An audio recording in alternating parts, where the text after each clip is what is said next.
রুহির বার্থডে ছিল 17 মার্চ, কিন্তু আমরা 22 মার্চ সেলিব্রেট করেছিলাম যেহেতু ঈদ ছিল, রোজা ছিল। তো চলেন আজকে আপনাদের সাথে বার্থডে ব্লগটা শেয়ার করবো, কেমন মজা করলাম, কেমন কি করলাম, সবকিছু মিলিয়ে থাকছে আজকে আমার এই লম্বা ব্লগ। আমরা বার্থডে প্রস্তুতি শুরু করেছিলাম একদিন আগে প্রথমেই আমরা ছোট ছোট কিছু গিফট প্যাকেটে কিছু গিফট দিচ্ছিলাম, চকলেট 2-3 রকম আর হেয়ার ব্যান্ড বাচ্চাদের জন্য, মেয়ে বাবুদের জন্য, মানে একটা রিটার্ন গিফট বলতে পারেন, অথবা বাবুরা খুশি হবে ওইভাবে ভালো লাগে। তো সেই জন্যই এটা দিয়েছিলাম, খুবই সিম্পল বাট কিউট ছিল। তারপরে রাত থেকে আমরা শুরু করে দিয়েছিলাম কাটিকুটি, যেহেতু বাসায় রান্না করব। একজন আপু এসেছিল আমাদেরকে হেল্প করার জন্য, আমাদের পরিচিত আপু। তো আমরা রাতেই পায়েসটা রান্না করে রেখেছিলাম, মাংসটা সেদ্ধ করে রেখেছিলাম যাতে সব কিছু ঝটপট হয়।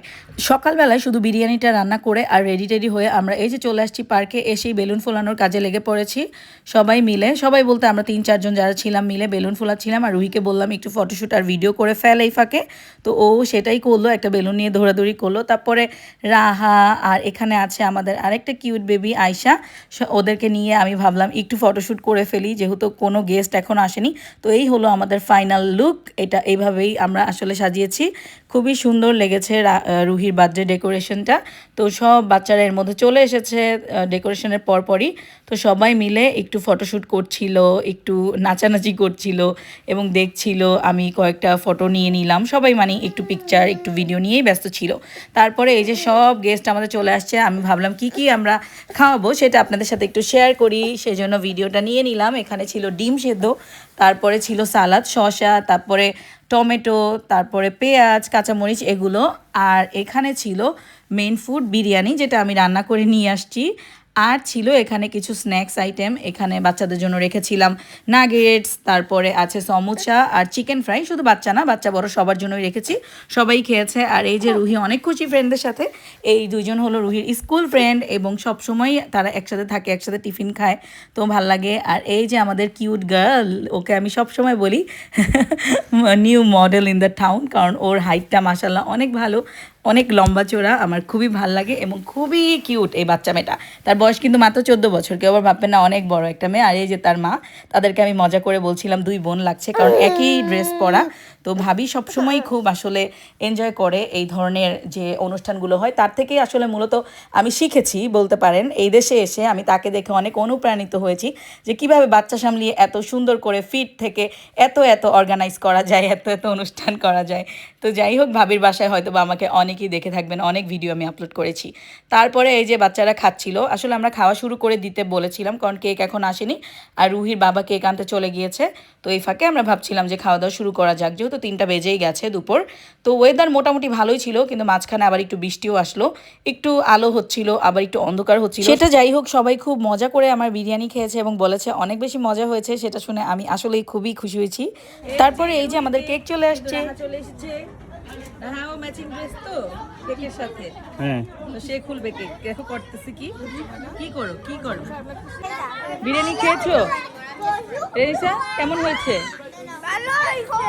খাও। বাচ্চারা আসলে স্ন্যাক্স আইটেম খেয়ে পেট ভরে ফেলেছিল, সেজন্য খুব একটা বিরিয়ানি খেতে পারছিল না, কিন্তু বড়রা খুব এনজয় করেছে। তো আমি দেখছিলাম কারো কিছু লাগে কিনা, আর একটু ঘুরে দেখছিলাম সব ঠিকঠাক আছে কিনা।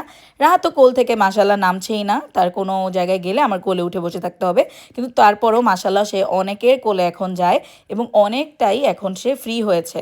তো সবার কোলেই একটু পরপর যাচ্ছিল। আমার যখন ভালো লাগছিল না, কারো কোলে দিচ্ছিলাম এবং ফাঁকে সে একটু ঘুমিয়েছে। আর এদিকে রুহি আর রুহির ফ্রেন্ডরা, বড় আপিরা মিলে তারা রুহির জন্য আরেকটা জিনিস ডেকোরেশন করছে, সেটা হলো তার বার্থডে নাম্বার 10, ওইটা ফুলাচ্ছিল। তো এইভাবেই তারপর আর কি এখন ফ্রেন্ডরা মিলে কিন্তু কেক কাটার প্রস্তুতি নিচ্ছে। ভাবলো আগে একটু ফটোশ্যুট করে ফেলি, আমি বললাম জিনিসটা যে আগে ফটোশ্যুট করে ফেলি, তারপরে লাস্টে গিয়ে আমরা কেক কাটবো। খাওয়া দাওয়া শেষ, সব কিছু শেষ, এখন আমরা ভাবলাম যে ভালো করে একটু ফটোশ্যুট করে নিই। তো ওর ফ্রেন্ডরা ওরা মিলে অনেক এনজয় করছিল, সবাই খুব এক্সাইটেড কেক কাটার জন্য। বার্থডে কেকটা আসলে রুহির হিসেবেই বানিয়েছিলাম, রুহির ড্রেস কোড হিসেবে। তো ওই রকমই পার্পল আর হোয়াইট রেখেছিলাম, ডেকোরেশনটা আমরা রেখেছিলাম এবং সবাই যে যার মতো পার্পল হোয়াইট এই টাইপের কালারগুলোই পরে আসার চেষ্টা করেছে। দেখতেই পাচ্ছেন অনেক কিন্তু মিলে যায় কালারগুলো। তো যাই হোক, আমি রুহিকে বললাম তুমি এখন গিফটগুলো দিয়ে দাও তোমার ফ্রেন্ডদের হাতে। তো দিয়ে দিচ্ছিল একে করে, সবাইকে খুঁজে বের করে দিয়ে দিচ্ছিল। আসলে আমাদের যাদেরকে আমরা ইনভাইট করেছিলাম সবাই এসেছে, তারপরও 3টা ফ্যামিলি আসেনি। তো সেক্ষেত্রে কিছু বাচ্চাদের গিফটও বেঁচে গেছে এবং কি খাবারও অনেকটাই বেঁচে গিয়েছিল, এই একটা অবস্থা। তো রুহি সবাইকেই গিফট দিয়েছে এবং দেখলাম না ওরা বেশ খুশি হয়েছে, চকলেট আছে। তারপরে মানে বাচ্চারা আসলে দেখবেন ছোটোখাটো জিনিসেও অনেক বেশি খুশি হয়, তো সেটা দেখে আমার অনেক ভালো লেগেছে যে ওরা খুব সুন্দরভাবে গ্রহণ করেছে এবং ওরা খুব হ্যাপি ছিল। তো যাই হোক, এরপরে সবাই কফি বা একটু চায়ের আড্ডা দিচ্ছিল, একটু গল্প করছিল। আর এই পাশ দিয়ে আমরা ভাবলাম আমরা একটু ফ্যামিলি ফটোশ্যুট করে নিই। আমি রুহিকে একটু চুল টুল ঠিক করে দিচ্ছিলাম, তারপর ক্রাউনটা ঠিক করে দিচ্ছিলাম। এগুলো সব আমি চুজ করে ওকে কিনে দিয়েছি, ও শুধু কালারটা চুজ করে দিয়েছে আমাকে। আমি জিজ্ঞাসা করেছিলাম তোমার কোন কালার পছন্দ, ও বলেছিল পার্পল। তো ওইভাবেই কিনেছি। আর এখানে আমরা সব রুহির আন্টিরা, আমি মা বাদে বাকিরা সবাই রুহির আন্টি, আর একজন কিন্তু নানু আছে আমার সাথে। যে আন্টি দেখছেন উনি কিন্তু খুবই মানে রুহিকে পছন্দ করে, রুহিকে ভালোবাসে এবং রুহি নানু ডাকে। তো যাই হোক, তারপরে আবার আঙ্কেলদের সাথেও ছবি তুললো এবং সাথে ওর বাবাও ছিল। মানে কাউকে আমরা মিস করব না, আমরা চাচ্ছিলাম যে সবাই থাকুক স্মৃতিতে, এবং ওইভাবেই একদম প্রত্যেকটা স্টেপ চেষ্টা করেছি যে ভিডিওতে রেখে দেওয়ার জন্য। তারপরে এই যে সিঙ্গার আঙ্কেল রুহির, সে এখন গান গেয়ে শোনাচ্ছিল আমাদেরকে।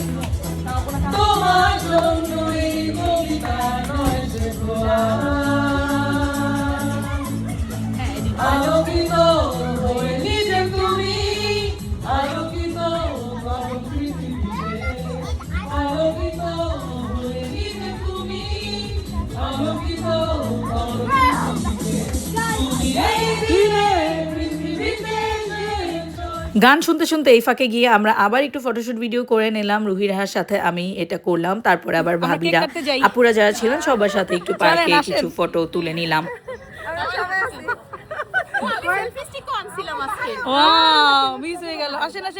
আমরা এখন কেক কেটে ফেলবো। গান ফটোশুট সব শেষ, এখন আমাদের কেক কাটার পালা।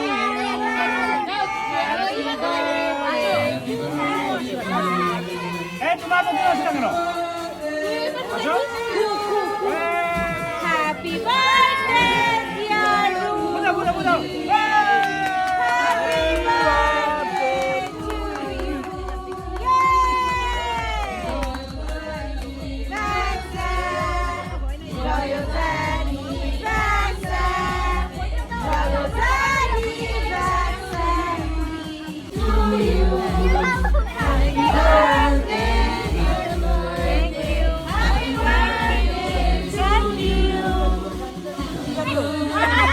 কেক কেটে সবাইকে খাইয়ে দিলাম, তারপর নিজেও একটু খেয়ে নিলাম। আর এখানে রুহির সাথে দুষ্টামি করছিল রুহির বড় আপি আছে এখানে। তারপরে ফ্রেন্ডরা মিলে একটু গালে নাকে লাগাচ্ছিল, তো দেখলাম রুহির খুব একটা ভালো লাগেনি, কিন্তু কিছু বলতে পারেনি, বার্থডে বলে কথা। আর এখানে আমরা এখন কেক কাটছিলাম কেক সবাইকে দেওয়ার জন্য। এই যে কেক সার্ভ করে দিচ্ছিল জিমু ভাবি। উনি আসলে এগুলোতে খুবই পারদর্শী, কারণ উনি একজন প্রফেশনাল শেফ এবং খুব ভালোভাবে সব কিছু মেনটেন করতে পারে। তাই দায়িত্বটা জিমু ভাবিকেই দিলাম যে ভাবি আপনি একটু কেটে দেন, আমরা সবাইকে দিয়ে দিচ্ছিলাম।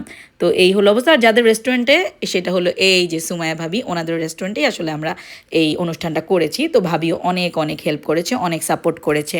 তারপরে আমি নিয়ে আসলাম আমার পায়েস, এটা হলো গুড়ের পায়েস এবং খুবই মজা হয়েছিল পায়েসটা, সবাইকে দিচ্ছিলাম।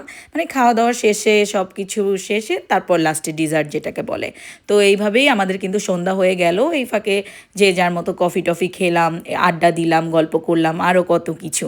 তো ভাবলাম যে ভালোই লাগছে, কিন্তু এখন বাচ্চারা বায়না করেছে তারা সব বেলুন ফুটিয়ে ফেলবে। এত কষ্ট করে এই বেলুনগুলো ফুলানো হলো, সেগুলো এখন মানে তারা ফুটিয়ে ফেলবে। আর আসলে রেখেই বা লাভ কি, পার্কে এখানে তো আর রাখাও যাবে না। তো যখন রুহির বাবা বললো ঠিক আছে তোমরা যে যার মতো বেলুন ফুটো, সবাই অস্থির হয়ে দেখেন কি করতেছে।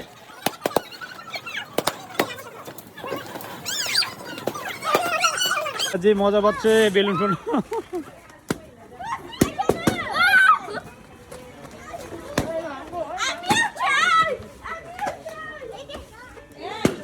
সন্ধ্যা পার হয়ে গেছে, এখন বাসায়ও চলে যেতে হবে। তো একটু রেস্টুরেন্টটাও পরিষ্কার করা হচ্ছিল পাশ দিয়ে, আর তারা বেলুন ফোটাচ্ছিল। সবকিছু মিলিয়ে খুবই চমৎকার এবং সুন্দরভাবে আমাদের বার্থডেটা সেলিব্রেশন করা হলো। তারপর আর কি রাহাকে প্যাক করে নিলাম, এখন আমরা বাসার দিকে চলে যাব। আল্লাহ হাফেজ।